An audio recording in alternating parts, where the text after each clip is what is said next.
안녕하세요. 오늘은 정말 많은 엄마들이 궁금해하고 또 어려워하는 주제예요. 바로 떼쓰는 아이. 어떻게 반응해야 할까에 대한 이야기입니다. 마트에서 장난감 앞에 멈춰선 아이가 엄마 이거 사줘 하더니 거절당하자마자 바닥에 드러눕고 울고 소리 지르고 그때 엄마 마음은 어떠세요? 등에서는 식은땀이 흐르고 주변 시선은 따갑고 진짜 어떻게 해야 할지 모르겠죠. 근데 이건요. 우리만 겪는 게 아니에요. 아이를 키우는 거의 모든 부모가 겪는 자연스러운 일이에요. 오히려 이 시기에 떼쓰는 행동이 없다면 발달을 다시 점검해 보는 게 좋을 정도로 흔하고 또 정상적인 모습이에요. 그렇다면 중요한 건 이 시기를 어떻게 바라보고 어떻게 반응하느냐예요. 우선 떼쓴다 라는 말에 우리가 갖고 있는 인식을 한번 바꿔볼게요. 왠지 버릇없는 행동 같고 고집센 모습 같고 또는 엄마 말을 안 듣는다는 의미로 생각하기 쉬운데요. 사실 떼쓰기라는 건 아이의 미성숙한 자기 표현이자 감정의 분출이에요. 아직 말이 서툴고 감정 조절 능력도 충분히 발달하지 않은 아이가 자신의 욕구나 감정을 몸으로 표현하는 방식일 뿐이에요. 여기서 심리학 이론을 잠깐 짚고 갈게요.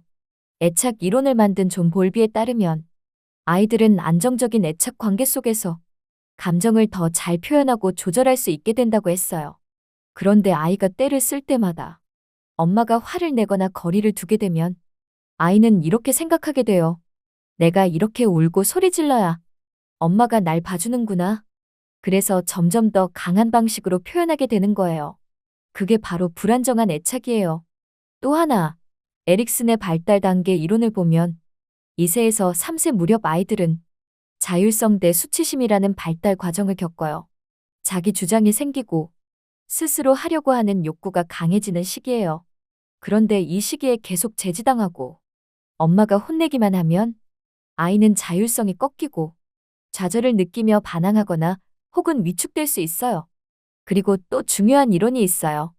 감정 코칭 이론으로 유명한 존 가트맨 박사는 아이의 감정이 터졌을 때야말로 감정 조절을 배울 수 있는 가장 좋은 기회라고 했어요. 그러니까 떼쓰는 바로 그 순간이 훈육이 아니라 감정 교육의 찬스라는 거죠. 그럼 아이가 떼를 쓰는 이유를 조금 더 구체적으로 볼게요. 첫째, 원하는 걸 얻고 싶은 마음 때문이에요. 이건 너무 당연하죠. 아이도 원하는 게 있고 그걸 강하게 표현하다 보니 떼를 쓰게 되는 거예요. 둘째, 거절당했을 때 느끼는 좌절감이에요.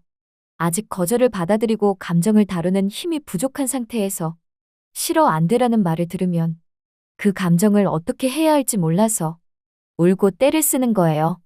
셋째, 피곤하거나 배가 고픈 상태예요.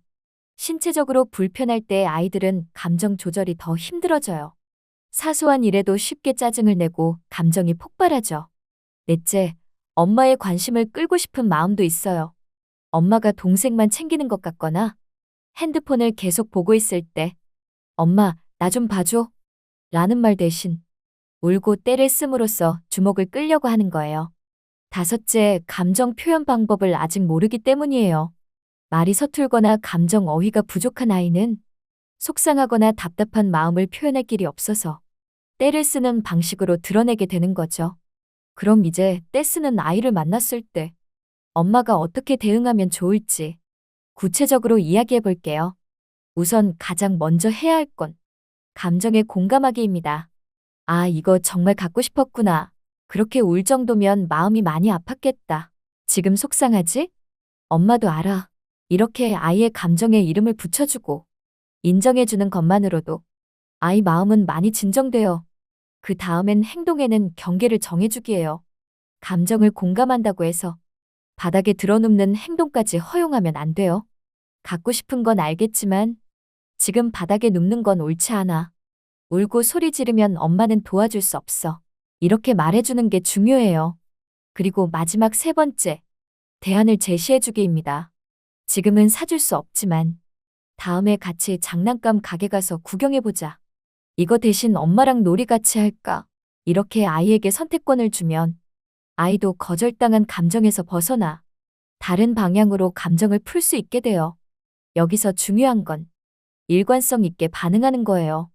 하루는 화내고 하루는 봐주고, 하루는 사주고. 이러면 아이는 혼란스러워져요. 결국 더 강하게 때를 써서 엄마의 반응을 시험하게 돼요. 그러니까 엄마의 태도가 항상 비슷한 톤으로 유지되는 게 정말 중요해요. 상황별로도 몇 가지 예를 들어볼게요. 먼저 외출 중에 때를 쓸 때는 사람들 시선 때문에 더 당황하실 거예요. 그럴 땐 아이에게 이렇게 말해보세요. 지금 여기에서 울면 엄마가 내 말을 잘 들을 수 없어. 조금 진정되면 이야기하자. 만약 형제와 같이 있는데 때를 쓰는 상황이라면 형제 간 비교는 절대 금물이에요. 너는 왜 처럼 못해? 라는 말은 아이의 자존감을 무너뜨려요. 대신 이렇게 말해보세요. 가 속상해서 그런 거야. 엄마가 너 마음도 들을게. 또 하나, 반복적으로 같은 시간에 때를 쓰는 경우도 있죠. 특히 저녁이나 외출 전후 피곤한 시간대예요. 이럴 땐 아이의 하루 루틴을 점검해 보세요. 잠이 부족하거나 과하게 자극을 받았거나 혹은 간식 시간이 안 맞아서 생기는 떼쓰기일 수도 있어요. 그리고 사전에 예고해 주는 것도 효과적이에요. 오늘 마트 가지만 장난감은 사지 않기로 약속했지?